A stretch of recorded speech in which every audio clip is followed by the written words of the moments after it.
Hello everybody and welcome back to the One channel. I'm Jack Mather and today we're going to be going into a Q&A. I asked some questions on my Discord server and got some people there to respond. There are 11 questions that I've picked and yeah, basically let's just get into it because I don't want this video to go on for too long. I haven't uploaded in a month and we're about to hit 300 subscribers. So I guess this is like a little celebratory thing, I don't know. No, the first question is by Earl, or from Earl. What's your purpose in life? Not sure if this is meant to be a joke question, but it is actually quite good because my purpose in life really is to educate, is to learn and then educate what I learn. Hair's not the best at the moment, the quarantine. So yeah, that's my purpose in life, Earl, is to try and educate, not just about paleontology or any specific area of science. I'm quite fortunate in the sense that I have a very broad knowledge of overall science. You know, I'm not very good with maths, but you know, I know a lot of things, physics and astronomy and things like that. So I think I can help educate people a little bit on that stuff. So that's my purpose in life, basically. Before I die. Question number 2 is from Jordos, and he says, I think it's just Jordos or Jordos, I don't know. He says, when did you get into paleontology and dinosaurs? I have no idea. It was a very, very, very long time ago. Well, not really. I'm only 18, it can't be that long ago. Paleontology and dinosaurs. I think... Well, I've always been in love with animals. I've always loved animals. Ever since I was a baby, I've been learning about animals. But I think paleontology in specific and dinosaurs, I was probably about 5 or 6 years old when I first really got interested, I think. That's as far back as I can remember having like toys and books and things and watching documentaries about them. I think that's around the time. I'm not really sure what made me get into it, to be honest. I mean, every kid loves dinosaurs, In fact, dinosaurs themselves are associated with children because children just fall in love with these incredible animals. It's not like dragons or some mythological animal because they were real, but they just seem so fantastical and crazy. And I think that's why kids love them so much. But unlike a lot of other kids my age, I never really grew out of that love for them. I still have a passion for not just dinosaurs, but all prehistoric life and life in general. I love animals. I love science. I think that's the best way I can answer that. I don't know, but it's a good question. Next question is by that Dino Gamer, and he or she asks, what are your views on the book Too Big to Walk by Brian J. Ford? I don't know. I haven't read it. I probably should have read a little synopsis before this. Too Big to Walk. Too Big to Walk. And maybe it's a controversial book. Is that why you're asking me? Too Big to Walk. That sounds like it's a conspiracy theory against dinosaurs. I don't know. Probably a negative outlook on that. I'll have to read it. I'll have to give it a look. Next question is from Edward Drinker Cope, and he asks, what are your opinions on Stan? So, for the people that aren't aware, there's a bit of a situation at the moment. I guess it's already happened. Stan, the Tyrannosaurus Rex, not the streaming service, was purchased for some crazy amount of money. The highest amount of money ever paid for a dinosaur, for a fossil at all. I think it was like, I don't know, countless millions, tens of millions more. I think I'll have to check later and I'll put it in the comment section. But I mean, a lot of people in the paleontological world are very upset by this because, I believe, I don't know who the buyer was. It was probably a private buyer, some very wealthy person is going, oh, I'll just buy a T-Rex, why not? Put it in your house. Look, it's disappointing that we've lost God, my hair's awful. That we've lost a very important aspect of science. That we've lost this potential for research. You know, we can't research Stan anymore. So that is very disappointing. But I mean, Tyrannosaurus Rex is one of the most studied animals on the planet. One of the most studied extinct animals on the planet. It's certainly the most studied dinosaur, and we have a lot of fossil specimens of Tyrannosaurus. So while it is a loss, it could be worse. Okay, we will always find more T-Rex fossils. Not always, but for a long time that we will be finding them. So I wouldn't be too concerned about that. I am a little bit just disappointed by it. Yeah, I'm more concerned about what this means for the future. Are we going to start losing more fossils, more specimens to rich people? I don't know. It's interesting. We'll have to see how that turns. I think what they should do is they should put some sort of propose a bill where you can't damage or unlawfully damage or purchase a fossil, a specific fossil of maybe even of a whole genre or a species, just because I think I'm just concerned about that. I don't know if that's going to happen more in the future. We're already up to 6 minutes, so I better keep going. Where was I? Okay, question number 5. That was a nice note. This is by Davies. Oh, we got 2 questions from Davies. Davies asks, what's your relationship with prehistoric history and how has it changed? That was Davies' first question. My relationship with prehistoric history. I don't know how to answer that. My relationship with prehistoric history. I mean, passion.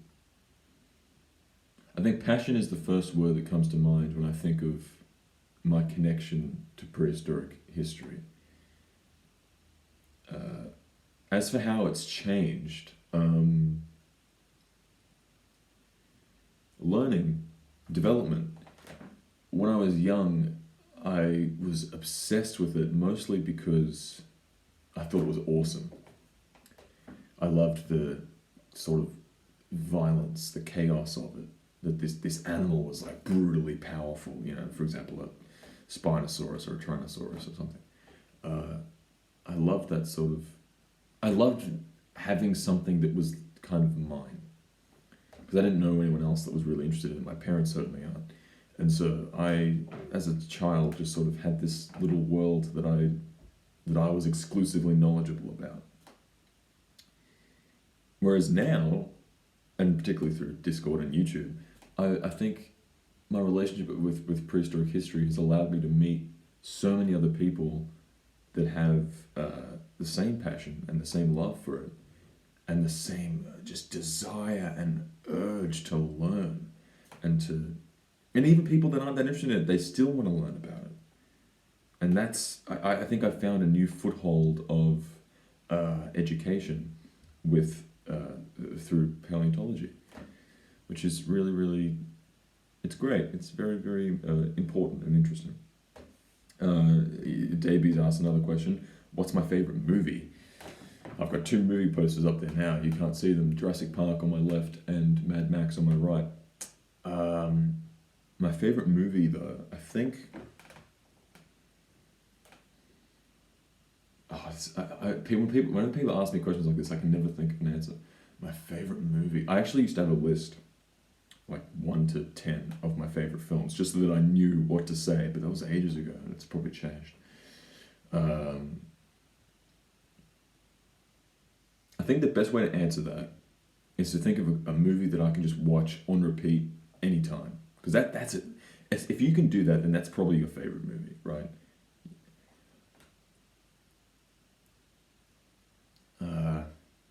I like Inglourious Bastards a lot. I'm not even sure why. I mean, it's an excellent film. I love Inglourious Bastards. I like a lot of those kind of artistic fun movies that aren't really too artsy fartsy kino, but not too simple, just blockbuster stuff. Um, there's too many. I mean, Interstellar, I love Interstellar. Jurassic Park, The Lost World, Jurassic Park. Mad Max 2, I don't know, what else? Blade Runner 2049. People love the first one. I'm not a big fan of the first Blade Runner. It's good, it's a great movie, but there's just parts of it where I go, oh, it kind of pulls me out of it a little bit. I love Blade Runner 2049. Yeah, I don't know, I guess I've given you a list just then of them. Sorry, I had a bit of a camera cut. Well, I don't know what question I was up to now. Fletcher asks, "What's your favorite dinosaur?" That's that's too broad of a question. My favorite dinosaur. I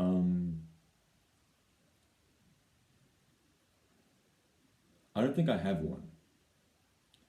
People ask me this. I get this question a lot. And I'm going to say it now. I think I've said it before, but I'll say it now. I don't really have a favorite dinosaur or a favorite animal. I just kind of love all animals equally, and all life. To be honest, I have an incredible admiration for life. Um, but I think to answer it, I'll pick a dinosaur that I'm most fascinated by. Strangely, Uranus comes to mind. I don't know why. I mean, I think Uranus is gonna, in the future, it will prove to be a very, very valuable animal. Um, it's really developing. I don't know. When I was a little kid, it was Tarbosaurus because there was a Tarbosaurus, or there still is, a Tarbosaurus skeleton at the Melbourne Museum, which was the first museum that I ever went to. Um, that I don't know when they got that Tarbosaurus, but it has been there now for 18 years. I can safely say that because I've been going there my whole life, every year.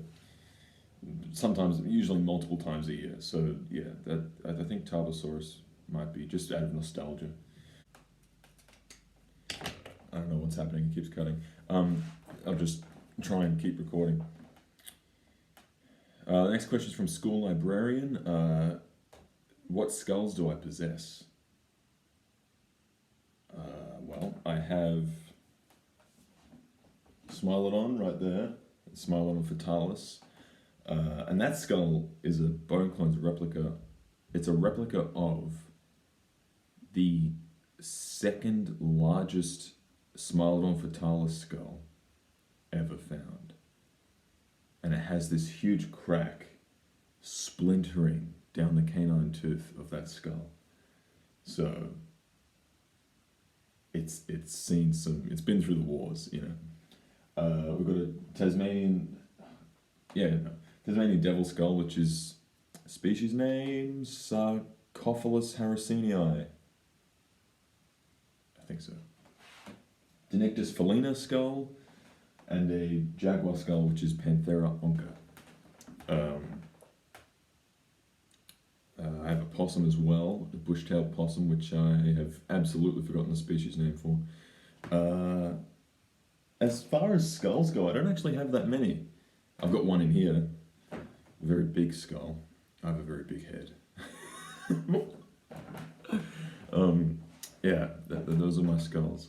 The Smilodon one kind of killed my bank account for a while, so I didn't really buy many after that.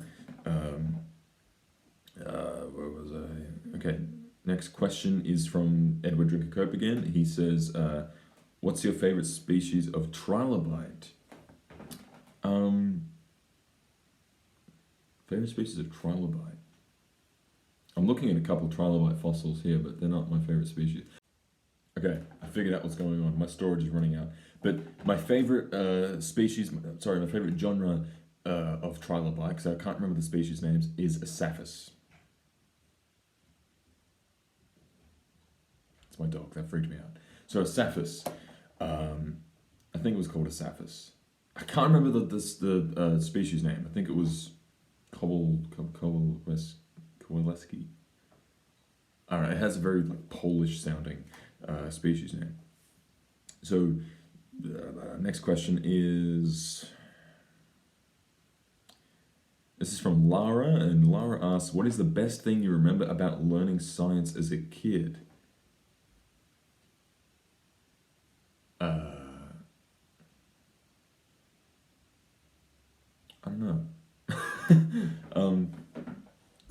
Best thing I remember about learning science as a kid. Reading. Reading and experiencing. I think so. There's a quote,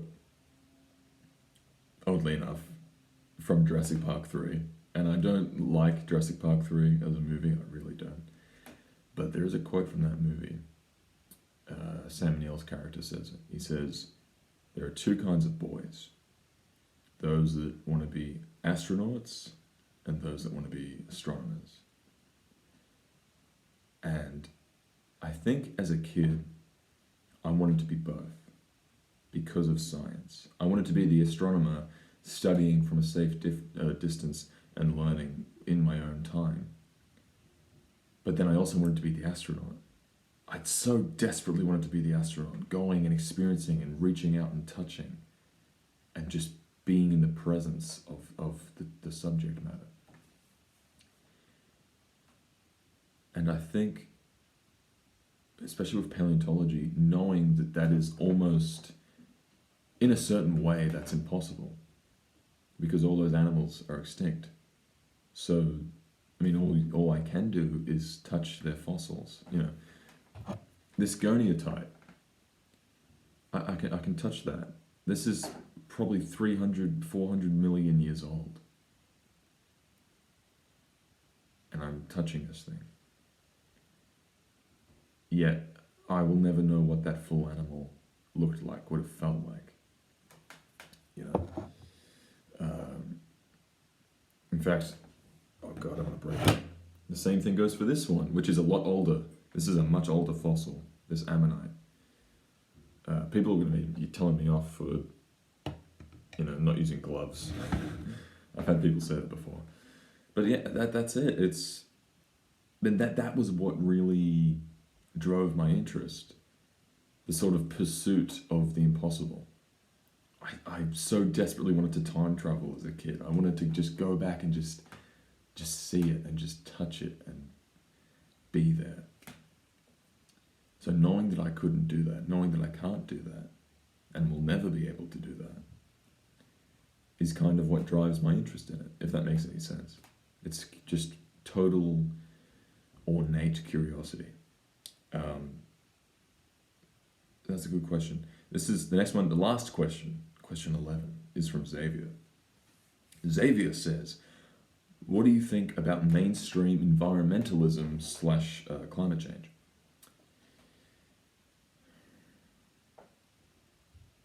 My views on it have remained the same for a while now, but my optimism has certainly changed.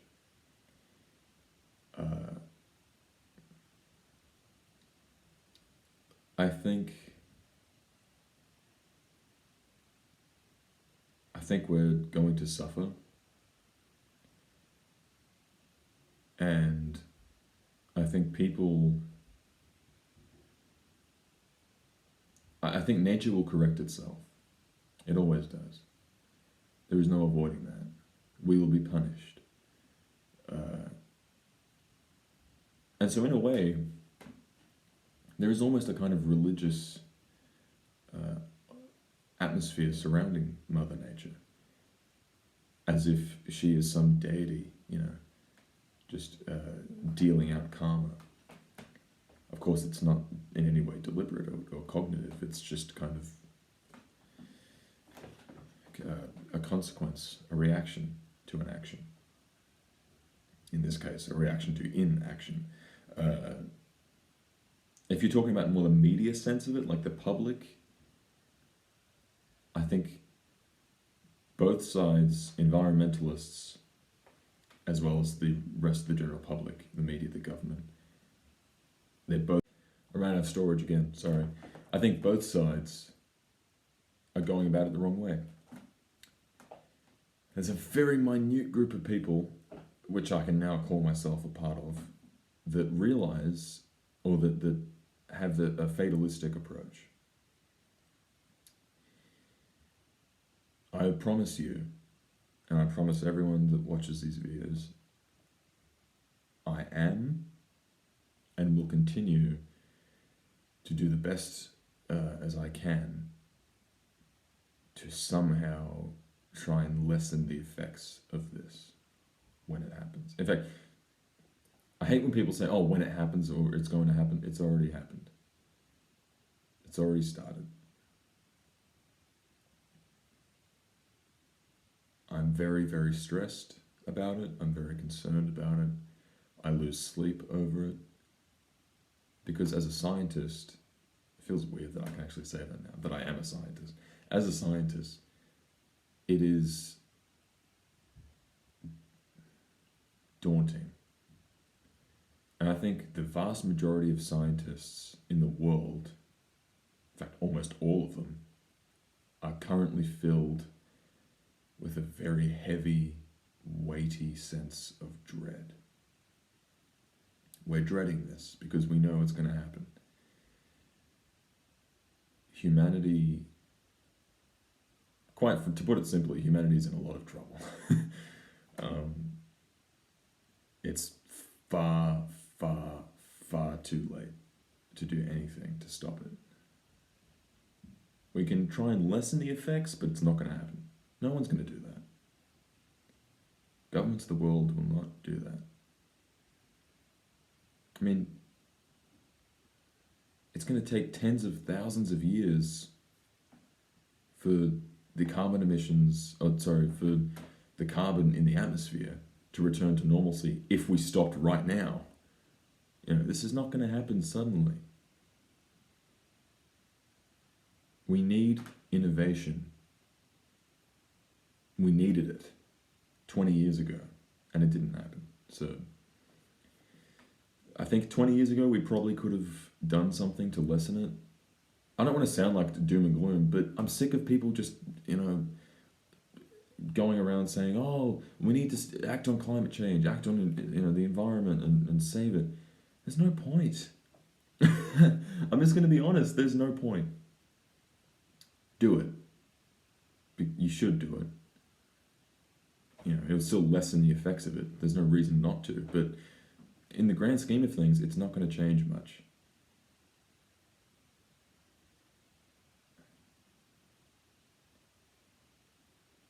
We have doomed ourselves. That's including you. I'm not saying governments, you count.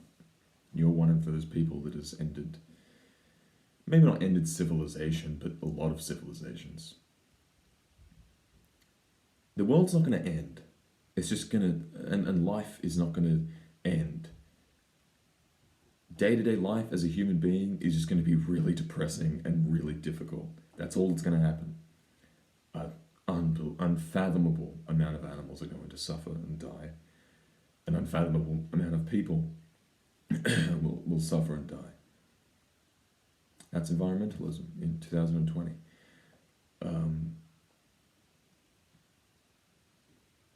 I think of all the things to come, when we look back on 2020, it's going to look like one of the best years ever.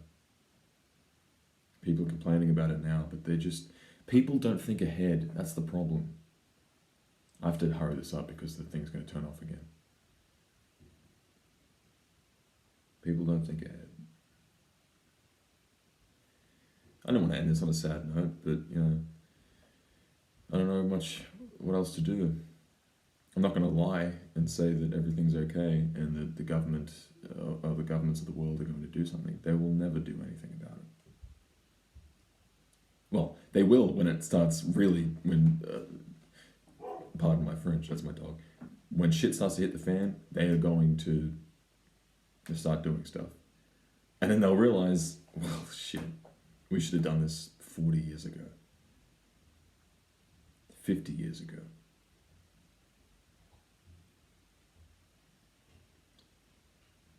Yeah, it's too late. But enjoy life while you can. We're going to Mars soon. We're going to look forward to that. We're going to Mars.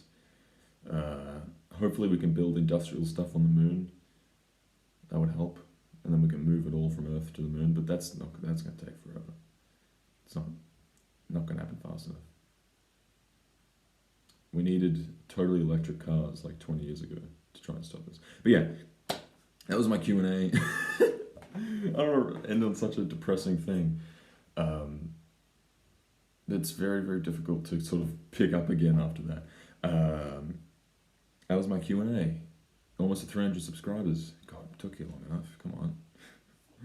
2 years. I'm Jack Mather. You've been watching the One Channel. See you in another month when I decide to make a video because I'm lazy.